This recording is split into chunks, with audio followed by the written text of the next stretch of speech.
ମୁଁ ମୋହନ ବାଜି କି ବାରମ୍ବାର କହିଲି, ମୋହନ ବାବୁ ତମେ ଭଦ୍ର ଲୋକଟିଏ, ନିରୀହ ଲୋକଟିଏ, ଆଦିବାସୀ କୂଳରେ ଜନ୍ମ, ତମର ଶକ୍ତି ନାହିଁ ଆଇନ ଶୃଙ୍ଖଳା କଣ୍ଟ୍ରୋଲ କରିବା।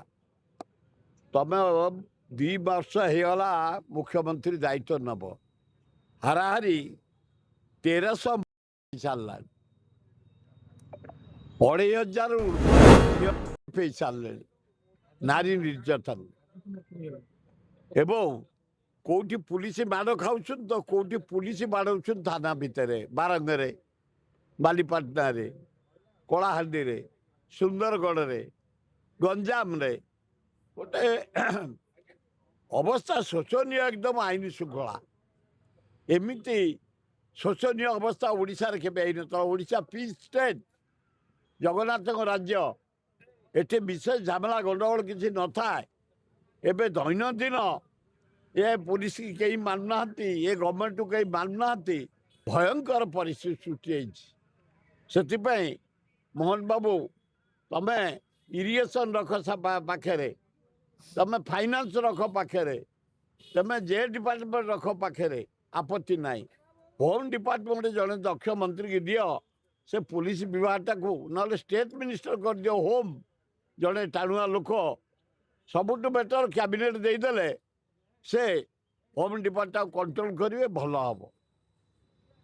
ଆଜି ରେଭେନ୍ୟୁ ମିନିଷ୍ଟର ସୁରେଶ ପୂଜାରୀଙ୍କ ସହିତ ମୋ ଅଞ୍ଚଳର ପଥର ଗାଡ଼ିଆ, ବାରମାଳ, ଆମର ମହୁଲ, ଅଙ୍ଗାରପଡ଼ା, ରାଧାଚରଣପୁର ଆଦିବାସୀ ଗାଁ ଲୋକଙ୍କୁ ନେଇକି ଯାଇଥିଲି। ବିନା ନୋଟିସରେ ସେ ଆଦିବାସୀ ପଡ଼ା ଗାଁ ସବୁ ଭାଙ୍ଗି ଦେଉଛନ୍ତି। ଏ ଆଦିବାସୀ ପଡ଼ା ଏଇନା ନୁହଁ, 7 ପୁରୁଷରୁ ସେ ଆଦିବାସୀ, ସେ ଗାଁ ସବୁ ଭାଙ୍ଗି ଦେଉଛନ୍ତି। ଯାହା ସୁରେଶ ପୂଜାରୀ ଯାହା ଦେଖିଲେ ମୋତେ ଭାରି ଭଲ ଲାଗିଲା। ଆମ ଲୋକମାନେ ଖୁସି। ସେ କହିଲେ ଆମେ କଦାପି ଭଙ୍ଗେଇ ଦେବୁନି। କାହିଁକି ନା ଏ ପୁରୁଣା ଗାଁ, ଯଦି ତମର ଇଣ୍ଡଷ୍ଟ୍ରି କରିବାର ଅଛି କି ରୋଡ଼ କରିବାର ଅଛି, ଯୋଉଠି ଖାଲି ପଡ଼ିଆ ପଡ଼ିଛି ଯାଅ, କିନ୍ତୁ ଗୋଟେ ଗାଁକୁ ହଟେଇ ତମେ ପଥର ଗାଡ଼ିଆକୁ ହଟେଇ, ବାରମାଣକୁ ହଟେଇ, ମହୁଲକୁ ହଟେଇ, ଅଙ୍ଗାରପଡ଼ାକୁ ହଟେଇ, ରାଧାଚରଣପୁରକୁ ହଟେଇ ଶିଳ୍ପ କରିବ କି ରାସ୍ତା ନେବ, ଆମେ ବରଦାସ୍ତ କରିବୁନି। ଯାହା ହଉ ରେଭେନ୍ୟୁ ମିନିଷ୍ଟର ବିଚାର କରି କହିଛନ୍ତି ଏ ସ୍ଥାୟୀ ଗାଁ ଭଙ୍ଗେଇ ଦେବୁନି। 1 2 ଜଟଣୀ ବ୍ଲକ ଡେରାସ ବୋଲି ଗୋଟେ ଫାର୍ମ ଅଛି, ଏସିଆ ଫେମସ୍ ଫାର୍ମ, ମହତାବଜୀ କରିଥିଲେ। ସେ ଫାର୍ମ ଉପରେ 3ଟା MIP, ଝୁମକା, ଡେରାସ, କମାରଖୁଣ୍ଟି। ପାଣି ଜମିଛି, ପନିପରିବା, ଫଳମୂଳ, କଦଳୀ, ସପୁରୀ, ଆମ୍ବ, ପଣସ ସବୁ ଭରା। ସେଠି ନବୀନ ବାବୁଙ୍କ ସମୟରେ କିଛି ଶିଳ୍ପପତିକି ଚୁଙ୍ଗୁଡ଼ି ପ୍ୟାକିଂ କରିବା ପାଇଁ 50 ଏକର ଜମି ଦେଇଦେଲେ ସେ ଫାର୍ମ।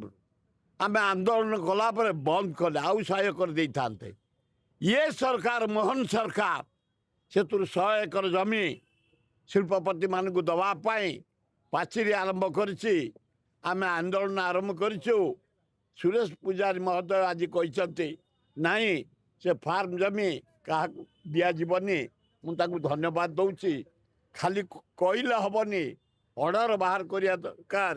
ଡେରାସ ହେଇ ରହିବ, ଫାର୍ମ ହେଇ ରହିବ, ଉନ୍ନତ ଧରଣର ଫସଲ ହେବ, ପନିପରିବା ହେବ, ଫଳମୂଳ ହେବ, ଭଲ ହେବ। ପରିବେଶ ଦିବସ, ଗଛ ଲଗା ଜୀବନ ବଞ୍ଚାଅ। ମୁଁ ଏଇନା ଲଗେଇକିରି ଫେରୁଛି। ତରାବଇ ବୋଲି ଗୋଟେ ଗାଁ, ବରୁଣେଇ ତଳେ। ବରୁଣେଇ ପାହାଡ଼ ହେଉଛି ଶାଗୁଆନ ଗଛ ପାଇଁ ୱାର୍ଲଡ ଫେମସ୍। ବରୁଣେଇର ଯେଉଁ ଶାଗୁଆନ ଗଛ 3ଟା କଲର ଦିଏ।